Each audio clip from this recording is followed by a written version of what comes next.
شون أم خواه بناسين بدلالة الفطرة ودلالة العقل. فطريا كاتيك إما لدايق بوين خواهي قورما الناسي پێویستی بەوە نەکرد ئێمە بگەڕێین بە دوایە و بخوێنینەوە نە فطريا پێغەمبەری خوا صلی الله علیه و سلم فەرمێ یولد المولود على الفطرة هەموو مەولودێک لە ئیسلامە هەموو مناڵێک لە دایکە بێ لەسەر فطرەیە یعنی لەسەر ئیسلامەتیە هەموو مناڵێک لە دایکە بێ خوای گەورە ناسێت پێویست ناکات خوای گەوری پێ بناسێ ئەزانێ خوایەکەی دروستی کردووە بەڵام فإما أبواه يهودانه أو يمجسانه أو ينصرانه بەڵام سێرەکەی باوکەکەی کا بە یەهودی باوکەکەی کا بە گاور باوکەکەی کا بە ئاگرپەرست بەڵام نەیوت ئەیکا بە موسڵمان بۆ چونکە کاتێک لەدایک بوو موسڵمان بوو کەواتە فطریان ئێمە لەدایک بووین خوای گەورەمان ناسی ئەمە لەولاوە ئەی عقلیان بدلالة العقل باشە بابین عقلش بیرکەینەوە خوای گەورە بناسین بە عقل چۆن بیناسین یعنی نمونە بێنینەوە کەسێک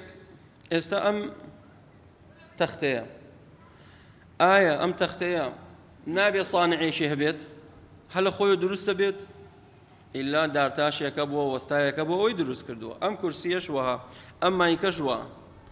خوای پەروەردگار خالقی ئەرز و ئاسمانە خوای گەورە ئێمەی دروست کرد جنۆکەشی دروست کردووە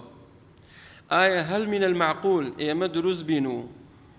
وجودمان هەبێ ئەرز دروست کراوە بەو نیزامە جوانە ئاسمان بغیری عەمەدین تەڕەونەها بەبێ ئەوەی کۆڵەگەیەک دینگەیەکە بێ ڕای بگرێ لە کاتێکە ئەم مزگەوتە 16 دوو دینگەی تایە لە ناوەڕاست باشە پانتایی ئاسمان بەو فراوانیە هیچ دینگەیەک نییە ئەی نابێت کەسێک دروستی کرد بێ بەو نیزامە جوانە بەڵێ بێگومان ئەم خولقوا من غیری شەیئین ئەم هم الخالقون ئایا ئێمە لە غیری لە هیچ شە دروست نەکراوین یان خۆمان دروست کردووە یعنی ئێستا ئەم تەختەدارە لە هیچ دروست نەکراوە مادەیەک نییە دروست کرابێ پێوەی بەڵێ مادەیەک هەیە دروست کراوە باشە ئایا خۆی دروست کردووە یان سانعێکە بۆ دروستی کرد بێگومان وەستایەکە بوو سانعێکە بوو دروستی کرد ئێستا ئێمە ئەم خولقوا من غیری شەی